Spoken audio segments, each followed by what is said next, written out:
They added a height toggle to Tinder. Now, we all know what the response to this is going to be. Where is the weight toggle, right?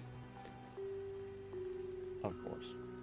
How dare you? Great, now do a boob size one. That's a good idea. Here's the thing, right? Time for a fat slider. I think that it is one of the biggest... Well, here's the truth, right? Is that whenever you're dating, you're not on an even playing field. You're just not. The fact is that, you know, like you have, you know, like let's say like if you're a girl, right? You have a massive advantage in dating. Women have the option to choose and men generally don't. And so that's not true. I think that's absolutely the case. And I think that's the case for the majority of people. I'm not talking about like, you know, the bottom 20% of women or the top 10% of men, for example, right?